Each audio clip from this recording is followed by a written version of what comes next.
우리 친구들 반가워요. 달림쌤이에요.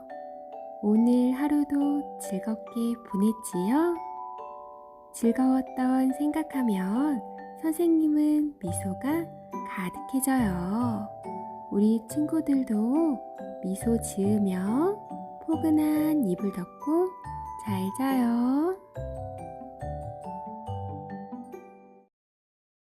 첫 번째 이야기, 방귀 시합. 옛날 어느 골 윗마을에 방귀쟁이 사내가 살았어요. 한번 방귀를 뀌었다 하면 어찌나 세게 방귀를 뀌는지 나 방귀 낄라네 하면 마을 사람들은 귀 틀어막고 코 틀어막고 문 걸어 잠그고 기둥 부여잡고 우당탕 쿵탕 난리 법석이었지요. 뿡! 아랫마을에서는 방귀쟁이 안악이 살았어요. 안악의 방귀 또한 어찌나 요란한지 나 방귀 낄라요 하면 마을 사람들은 귀 틀어막고 코 틀어막고 꽁꽁 소 묶어놓고 아이 꼭 끌어안고 난리도 그런 난리가 없었지요. 뽕!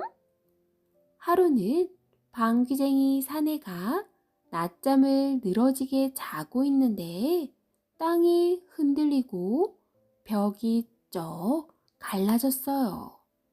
아이고, 땅이 꺼지려나 하늘이 무너지려나.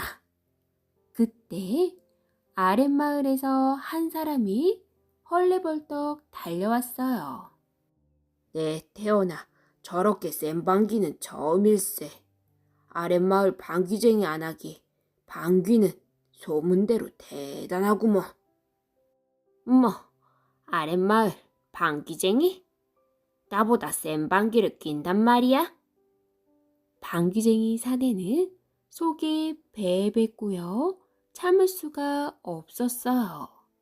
참다 못한 방귀쟁이 사내는 방귀 잘 나오는 보리밥을 잔뜩 지어 먹었어요. 그러고는 꽁무니를 꾹 틀어막고 아랫마을로 내려갔답니다. 내 방귀가 더 세지. 그렇고 말고. 누구 방귀가 더 센지 가려보자고. 방귀쟁이 안악의 집 근처에 가니 구린내가 풍풍 풍겼어요. 오라, 이 집이구먼. 방귀쟁이 사내는 살인문을 박차고 들어갔어요. 윗마을 방귀쟁이가 왔소. 어서 나와보시오. 하지만 인기척은 없고 누렁이만 멍멍 지저댔어요. 내가 올 걸 알고 숨어버린 거야. 심술이 난 사내는 참았던 방귀를 냅다 뀌었지요. 뿡! 검댕이가 된 누렁이가 이리 뛰고 저리 뛰고 야단을 피우자 방귀쟁이 사내는 그제야 직성이 풀린 듯 집으로 돌아갔어요. 뒤늦게 방귀쟁이 안악이 집에 돌아와 보니 온 집안의 물건들이 이리 뒹굴 저리 뒹굴 문이란 문은 죄다 덜렁덜렁 검댕이가 된 누렁이는 펄쩍펄쩍 뛰며 지저댔지요. 이게 웬 난리래?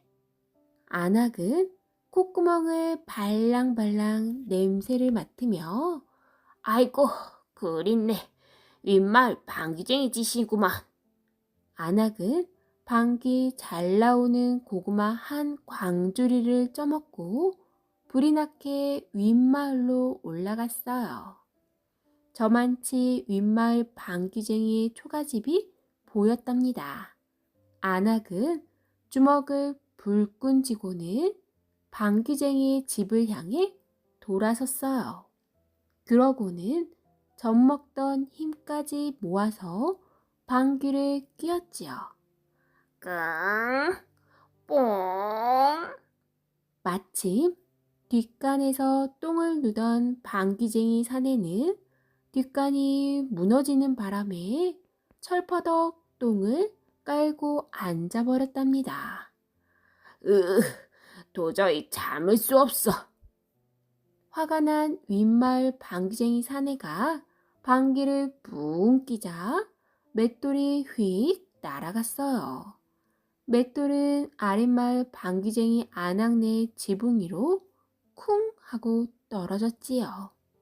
이번에는 아랫마을 방귀쟁이 안악이 방귀를 끼자 다듬이돌이 쌩 날아가 윗마을 방귀쟁이네 기둥을 빠지직 부러뜨렸어요.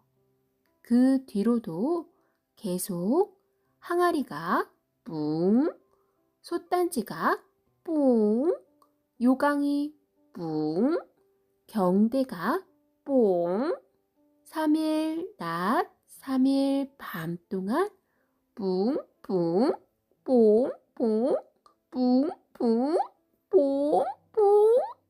방귀 시합은 쉬지 않고 계속 됐답니다. 어찌나 방귀를 끼어댔는지 방귀쟁이 사내와 방귀쟁이 안악은 엉덩이가 욱신욱신 했답니다. 아이고, 더는 못 끼겠다. 아이고, 나도 못 끼겠소. 힘이 빠진 방귀쟁이 사내와 안악은 마지막 시합을 하기로 했어요. 절구통을 방귀로 치고 받읍시다. 절구통을 못 받고 떨어뜨리는 사람이 지는 거요. 이렇게 해서 방귀 시합은 다시 시작되었지요. 하늘에는 휙휙 절구통이 날아다니고 땅 위에는 뿡뿡 방귀 소리가 온 동네를 울렸어요. 절구통이 내려오려고 하면 산에는 힘을 다해 뿡, 안악도 있는 힘을 다해 뽕. 방귀쟁이 사내와 안악의 방귀를 맞은 절구통은 이리 가지도 저리 가지도 못하고 하늘 높이 붕 솟아 올랐어요. 절구통은 구름을 뚫고 날아올라 달나라 개수나무 아래에 콕 박혔답니다. 그때부터 달나라 옥토끼들은 절구통에 쿵덕쿵 쿵덕쿵 방아를 찧었다고 합니다. 두 번째 이야기, 소금 나오는 맷돌. 옛날에 자기가 가진 것을 아낌없이 나누어주는 정 많은 농사꾼이 살았어요. 헐벗은 사람을 보면 입은 옷을 벗어주고 굶주린 사람을 보면 먹던 밥도 내주었지요. 그러고도 불상타 불상타 하며 눈물까지 흘렸어요. 오슬오슬 추운 겨울이 가고 꽃 피는 봄이 왔어요. 가을에 거둔 곡식은 겨우내 다 먹었으니 이제 씨앗을 뿌려 언제 걷어먹누. 보릿 고개에는 어른 아이 할 것 없이 모두들 배가 고파 쩔쩔 맸답니다. 산에 가서 풀뿌리라도 캐와야지. 농사꾼은 망태를 메고 터덜터덜 집을 나섰어요. 칡뿌리라도 있으면 좋으련만. 어디 보자. 농사꾼이 여기저기 살피는데 글쎄 어떤 노인이 맷돌을 끌어안고 쓰러져 있는 거예요. 아이고, 이를 어째. 할아버지, 일어나세요. 하지만 노인은 옴짝달싹도 안 했어요. 놀란 농사꾼은 노인을 업고 냅다 집으로 달려왔답니다. 농사꾼은 노인을 뜨뜻한 아랫목에 눕히고 정성껏 돌보며 노인 곁을 지켰어요. 해가 산꼭대기에 대롱대롱 매달릴 무렵 노인이 눈을 떴지요. 할아버지, 이제 정신이 드세요. 그제야 농사꾼의 얼굴에 미소가 빙긋 번졌어요. 고맙소. 젊은 양반이 나를 살렸구려. 가진 것이라고는 이 맷돌뿐이니 이거라도 받아주게.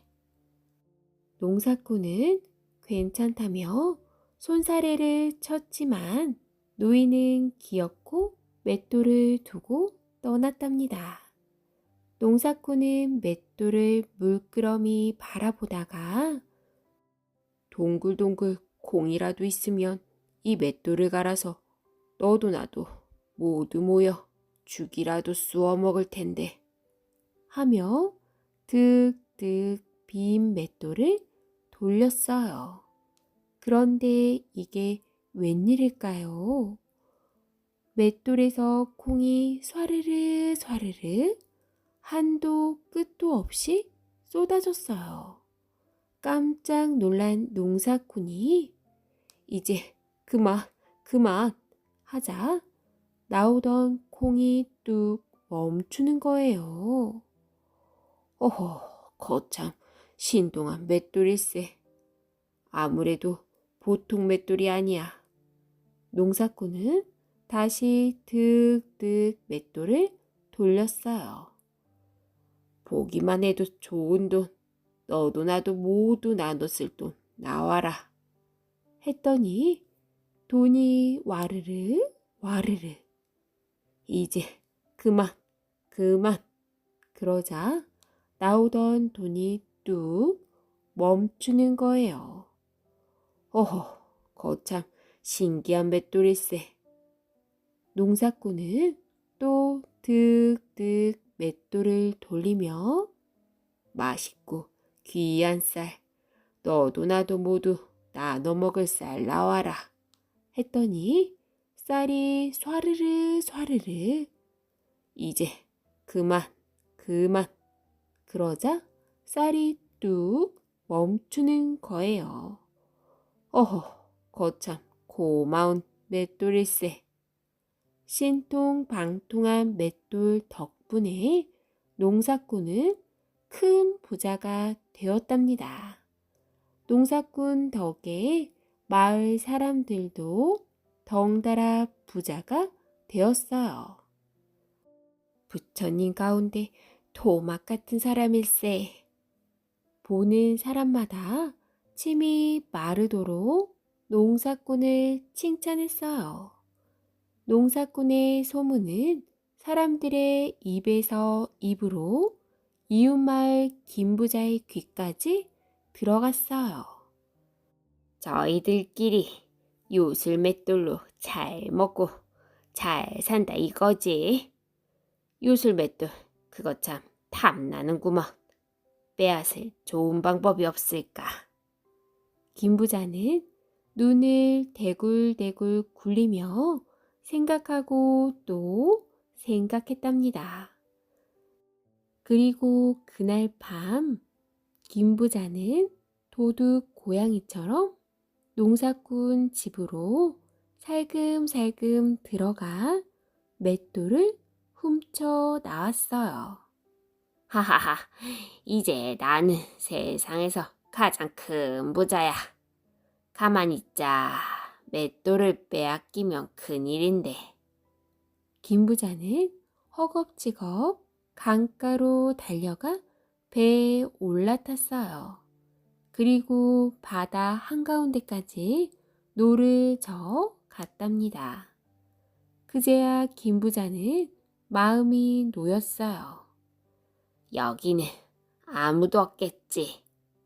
김부자는 맷돌을 득득 돌리기 시작했어요. 소금아, 나와라, 소금. 귀한 소금, 비싼 소금. 펑펑 쏟아져라, 펑펑. 김 부자는 비싼 소금이 펑펑 쏟아지자 신이 났답니다. 소금을 많이 가졌으니 난 이제 부자야, 부자. 김 부자는 배가 점점 가라앉는 줄도 모르고 덩실덩실 춤까지 췄답니다. 결국 소금 때문에 기우뚱기우뚱 가라앉고 맷돌을 아는 김 부자도 깊은 바닷속으로 꼬르르 가라앉았어요. 그 뒤에 어떻게 되었을까요? 그야 물론 맷돌은 계속 소금을 쏟아내고 있지요. 왜냐하면 김 부자가 이제 그만, 그만. 이라고 말하지 않았기 때문이에요. 그래서 바닷물 맛이 짜게 된 거랍니다.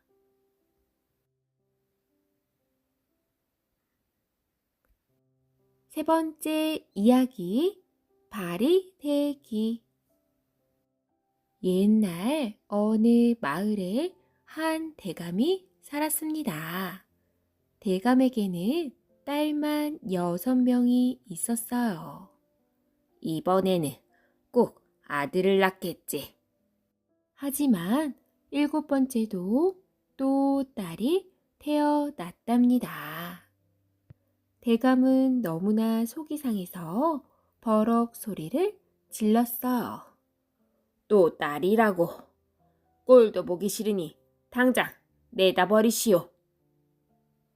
어디서든지 잘 자라기만 해다오.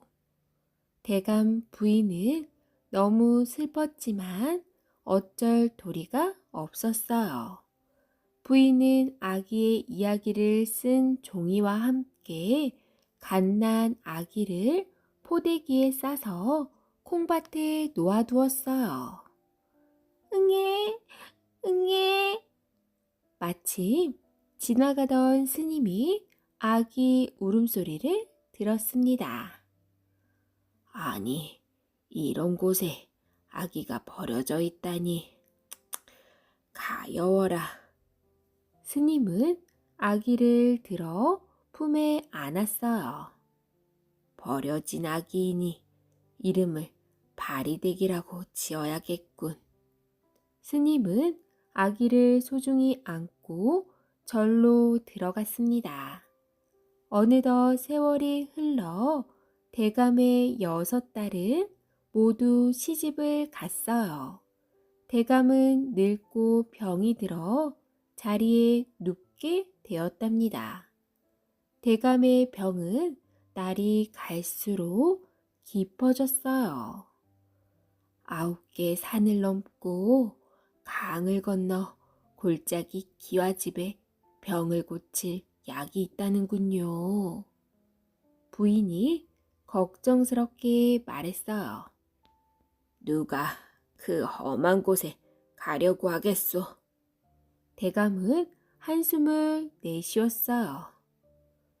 딸들 중에 누구든 약을 구하러 다녀올 거예요. 부인은 병든 대감을 위로했어요.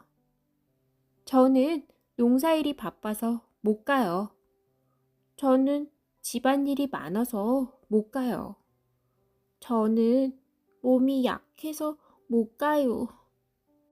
6 딸들은 모두 절레절레 고개를 저었어요. 대감과 부인은 너무나도 섭섭했습니다. 바리대기는 어여쁘고 마음씨 고운 아가씨로 자랐습니다. 어느 날 마을에 시주를 다녀온 스님이 바리대기에게 그동안의 이야기를 모두 들려주었어요. 지금 바리대기의 아버지가 큰 병에 걸렸다는 것도 말이에요. 바리새기는 서둘러 집으로 떠났습니다. 집에 도착한 바리새기는 아버지와 어머니를 만났어요. 제가 약을 꼭 구해올 테니 걱정 마세요. 아버지와 어머니는 하염없이 눈물을 흘렸습니다. 바리새기는 아버지의 약을 구하러 길을 떠났어요. 첫 번째 산을 넘고 두 번째 산을 오를 때였답니다. 큰일이다. 길이 막혔네. 바리새기는 개울가에 앉아 숯을 씻고 있는 숯서방에게 길을 물었어요. 숯을 씻는 숯서방님, 강 건너 골짜기 기와집에 가려면 어디로 가야 하나요? 검정숯이 하얗게 될 때까지 씻어주면 가르쳐 주지요. 바리새기는 흰 흙을 파서 숯에 뒤집어 씌웠어요. 저리로 쭉 걸어가시면 됩니다. 바리새기는 숫서방이 가르쳐준 길을 따라 세 번째 산과 네 번째 산을 넘었어요. 다섯 번째 산을 넘자 길이 또 막혀 있었습니다.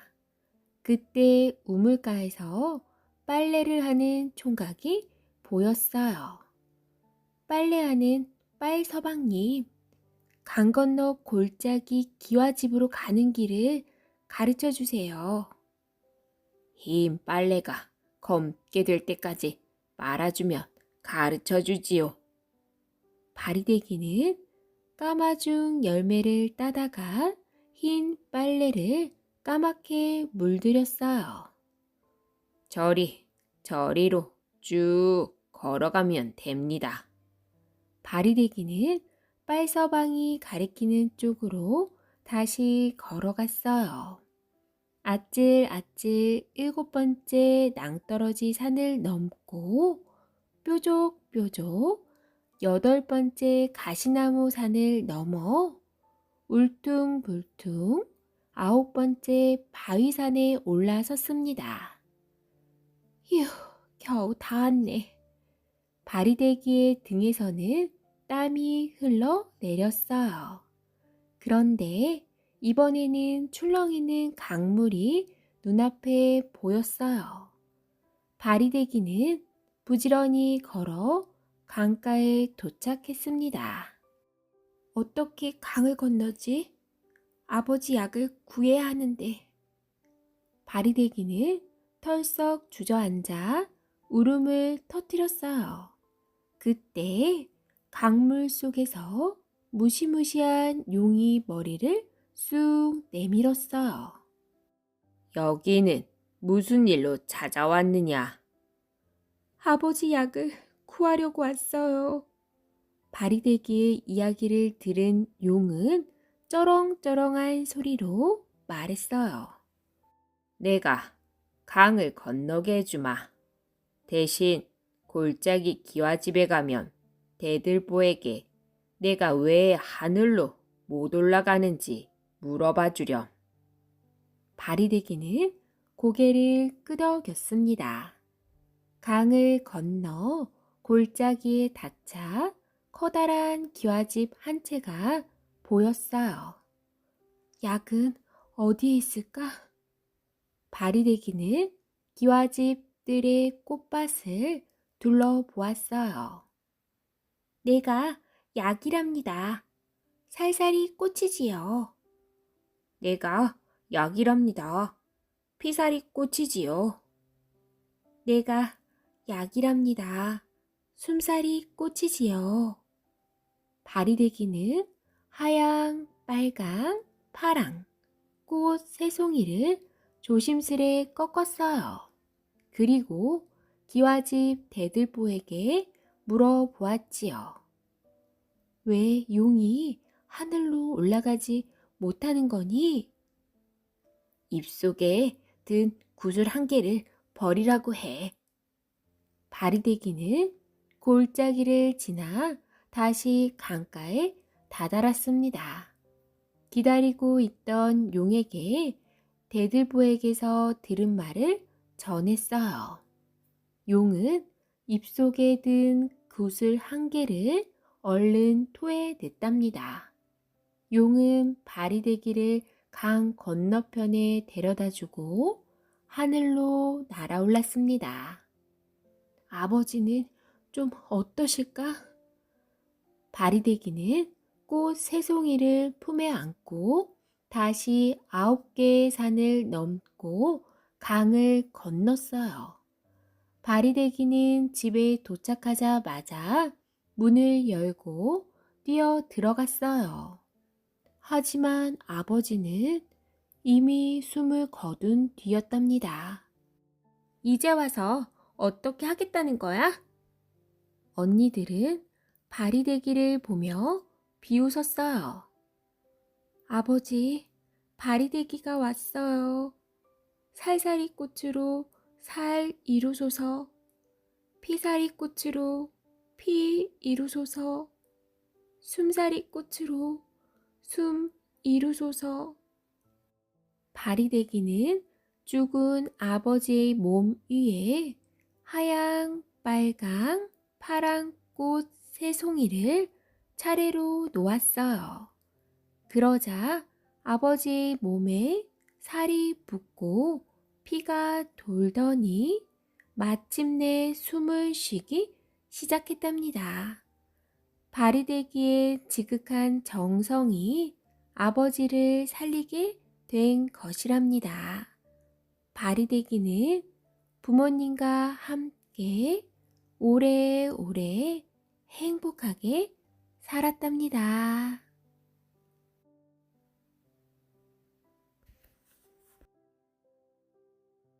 네 번째 이야기, 방아 찧는 호랑이. 옛날 깊은 산골에 사이좋은 오누이가 살고 있었어요. 부모님이 밭에 나가면 하루 종일 둘이서 집을 보았지요. 호랑이가 올지 모르니 문을 꼭 닫고 있거라. 부모님은 신신당부를 하고는 일을 나갔어요. 오누이는 얼른 방 안으로 들어가 문을 꼭 잠갔답니다. 그리고 화롯불에 통통한 감자를 구워 먹으며 오순도순 사이좋게 부모님을 기다렸어요. 솔솔솔 구수한 감자 냄새가 온 산에 진동했어요. 그때 배고픈 호랑이 한 마리가 감자 냄새를 맡고는 한 걸음에 오누이 집으로 내려왔어요. 호랑이는 연방 코를 벌름벌름 거렸어요. 엄마 아빠가 벌써 오셨나? 문 앞에 거뭇거뭇한 그림자를 본 누이 동생이 문을 열어보려고 했어요. 자, 잠깐만 기다려. 오빠는 누이 동생을 막아서며 문틈으로 바깥을 찬찬히 살펴보았어요. 순간 오빠의 얼굴이 하얗게 질렸답니다. 호랑이다. 오빠는 방 안을 이리저리 둘러보았어요. 호랑이를 쫓을 만한 게 뭐 없을까? 오빠, 이 베개는 어때? 아니, 그것 말고 다른 것 없어? 이 새끼줄로 꽁꽁 묶어버리는 건 어때? 누이 동생은 방 한구석에 있는 새끼줄 한 다발을 꺼내 보였어요. 오빠, 이 바늘은 너무 작지? 누이 동생이 바늘집을 꺼내 보이자 오빠가 얼른 바늘을 집어들었어요. 그리고 문에 바짝 붙어있는 호랑이에게 바늘을 콕콕콕 박아주었지요. 아니, 이게 뭐야? 아야, 따가워. 약이 오른 호랑이는 여기저기 주위를 두리번 거렸어요. 옳거니 저 구멍으로 들어가자. 고얀 놈들 다 잡아먹어버리겠다. 호랑이가 아궁이로 들어간다. 빨리 나가자. 오누이는 살금살금 밖으로 빠져나왔어요. 호랑이는 달랑 꼬리만 남기고는 아궁이 속으로 엉금엉금 기어 들어갔어요. 오빠는 재빨리 집단에 물을 잔뜩 묻혀서 아궁이 속으로 꾹꾹 쑤셔 넣고 불을 지폈답니다. 젖은 집단은 금방 매캐한 연기로 아궁이를 가득 메웠지요. 오누이는 방으로 다시 뛰어 들어가 문을 꼭 잠갔어요. 킁킁킁 이게 무슨 냄새지? 아이고 매워. 호랑이 살려. 걸. 버둥버둥 겨우 아궁이를 빠져나온 호랑이는 몹시 화가 났어요. 고얀 놈들 다 잡아먹어버리겠다. 내가 집 안으로 꼭 들어가고 말 테야. 집 밖을 빙글빙글 돌던 호랑이가 순간 훌쩍 뛰어 올랐어요. 지붕 위에 올라앉은 호랑이는 크고 두툼한 뒷발로 낡은 초가집 지붕을 쿵쿵 내리쳤어요. 집을 와장창 무너뜨릴 기세였지요. 결국 지붕에 구멍이 뻥 뚫리면서 호랑이의 뒷발이 불쑥 나타났어요. 깜짝 놀란 오누이는 걸음아 날 살려라 밖으로 뛰쳐나갔어요. 아, 뜨거워! 호랑이의 비명소리에 누이 동생이 깔깔깔 웃어댔어요. 오빠, 저것 좀 봐. 호랑이가 방아를 찢고 있어. 지붕에 몸통이 꽉 낀 호랑이가 오도 가도 못하고 낑낑거리고 있는 게 아니겠어요. 게다가 바닥에 쏟아진 뜨거운 감자 때문에 두 발을 쉴 새 없이 움직이는 것이 꼭 방아를 찢는 것처럼 보였거든요. 호랑이가 방아 찢는 모습을 바라보던 오누이는 부엌으로 달려가 좁쌀 포대를 들고 왔답니다. 누이 동생이 좁쌀을 화롯불에 들들 볶으면 오빠가 호랑이 발밑에 주르륵 뿌려 놓았지요. 그러면 호랑이가 쿵덕쿵 쿵덕쿵 방아를 찧었어요. 더 빻을 것 없나?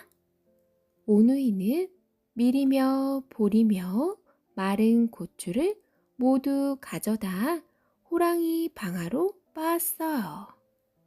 와, 모두 다 빻네.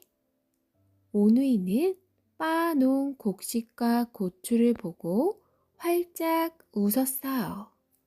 그런데 하루 종일 방아 찢느라 기운이 쏙 빠진 호랑이는 어찌 되었을까요? 호랑이는 그 자리에서 쓰러졌답니다.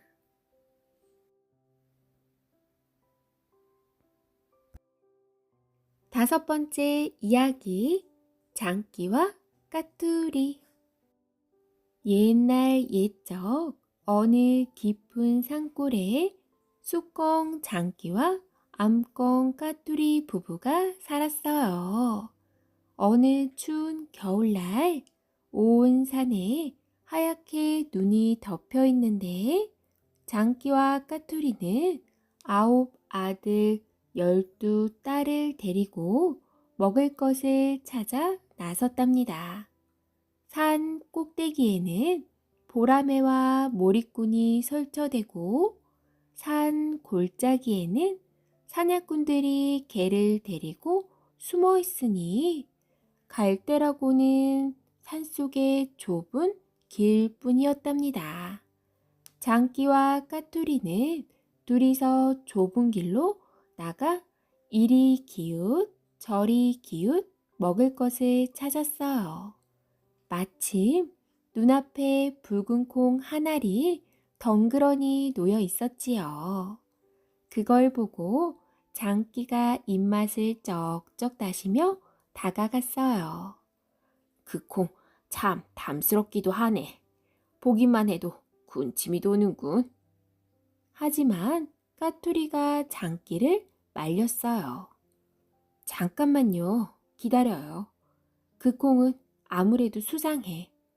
흙을 입으로 훌훌 불고 비로 싹싹 쓸어 놓은 걸 보니 아무래도 사람이 놓은 미끼 같소. 장기는 코 웃음을 치며 까투리에게 핀잔을 줬어요. 말도 안 되는 소리.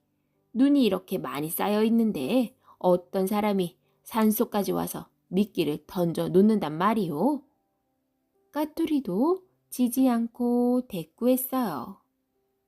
제발 조심해요. 지난밤에 꿈을 꾸었는데 당신이 콩을 주워 먹다가 덫에 치여 죽더이다. 제발 그 콩 먹지 마오. 장기도 지지 않고 고집을 부렸어요. 괜한 걱정을 하는구려. 지난밤에 나도 꿈을 꾸었는데 내 두루미를 타고 하늘나라에 올라갔더니 하느님이 나한테 콩 한 마를 주더이다. 저 콩 얻으려고 그런 꿈을 꾼 것이지.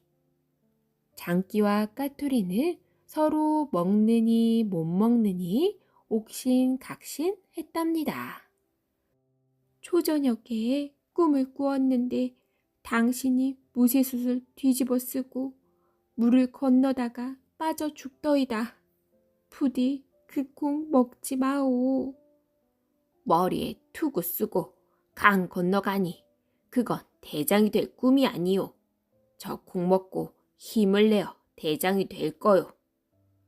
한밤중에 또 꿈을 꾸었는데 초상집에 차일 장대가 갑자기 뚝 부러져서 우리 머리 위를 덮치더이다. 제발 그 콩 먹지 마오.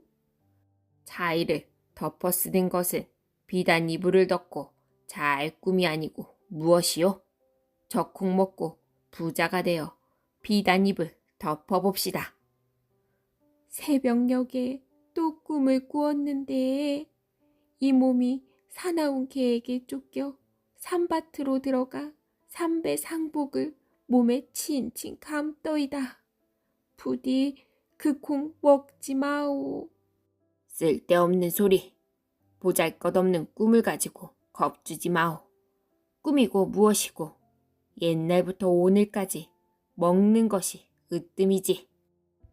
장기가 기어이 까투리의 말을 듣지 않고 냉큼 달려들어 부리로 콩을 콕 집어 먹었어요. 아뿔싸, 그때 갑자기 우지끈 뚝딱 요란한 소리가 나더니 숨겨놓은 덫이 탁 닫히면서 장기가 그만 덫에 치이고 말았어요. 이게 무슨 날벼락이랴. 장기는 푸드덕 몸부림 쳤지만 아무 소용이 없었어요. 몸부림을 치면 칠수록 덫은 점점 더 재어 왔거든요. 까투리와 9 아들, 12 딸은 발을 동동 구르며 울어댔어요. 진작 내 말을 들었으면 이 지경이 되지 않았을 것을 푸득푸득 고집을 부리다가 이 꼴이 됐으니 이 일을 어찌하나. 장기는 숨을 헐떡이며 두 눈을 겨우 뜨고 까투리에게 말했어요. 여보, 까투리, 나는 이제 죽었나 보. 내가 죽거든 절대로 다시 혼이 날 생각일랑 말고 9 아들, 12 딸을 잘 키워주오. 이 말을 마치자마자 장기는 그만 죽고 말았어요. 이때 덫을 놓은 영감님이 지팡이를 짚고 달려와 덫에서 장기를 빼내어 기분 좋게 집으로 가 버렸답니다. 까투리는 하는 수 없이 영감님이 떨어뜨리고 간 장기 깃털 하나를 주어 장례를 치르기로 했어요. 까투리는 장기 깃털을 잘 다듬어서 땅에 고이 묻어주고 무덤을 만들어 주었습니다. 이 소문을 듣고 온갖 날짐승들이 몰려들었어요.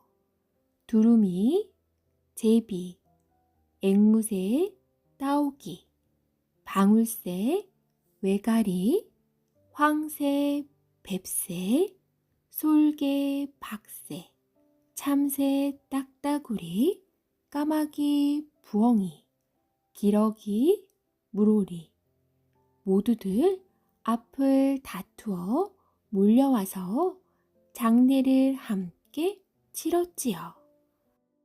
가랑잎에 이슬 받아 도토리 껍질을 술잔 삼아 담아놓고 지구자 열매 밥을 삼아 넓적돌 소반에 올려놓고 갈대로 젓가락 삼아 얼기설기 제사상을 차려놓고 모두들 흐느껴 울면서 절을 했어요. 그럭저럭 장례를 다 치르고 나자 까마귀가 나서서 은근히 까투리를 꿰는 거예요. 여보시오, 까투리님.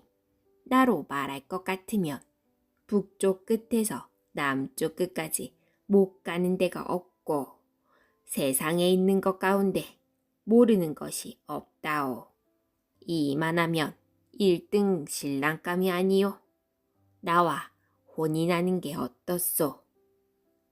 까투리는 고개를 설레설레 저었어요. 안 됩니다. 안 돼요. 세상에 멀리 돌아다니면 피곤할 뿐이요. 아는 것이 너무 많아도 편치 않을 것이니 나는 여기서 이대로 살 테요. 까마귀가 간 뒤 물오리가 슬그머니 또 까투리를 꿰는 거예요. 여보시오, 까투리님. 나로 말할 것 같으면 넓디 넓은 물에서 온갖 살찐 물고기들을 마음대로 잡아먹는다오. 이만하면 최고의 신랑감 아니오. 나와 혼인하는 게 어떻소? 이번에도 까투리는 고개를 설레설레 저었어요. 안 됩니다. 안 돼요. 물에서 놀다 보면 빠져 죽기 딱 좋고 물고기 잡아먹다 오히려 어부에게 잡히기 십상이니 나는 여기서 이대로 살 테요. 물오리가 가자 지금까지 가만히 지켜보던 다른 장기가 썩 나서서 또 까투리를 꿰는 거예요. 여보시오, 까투리님. 우리는 한 결에 부치로 저 까마귀나 물오리와는 다르지요. 죽은 내 아내도 까투리요. 죽은 당신 남편도 장끼니 우리가 혼인하면 잘 어울리는 짝이 되지 않겠소.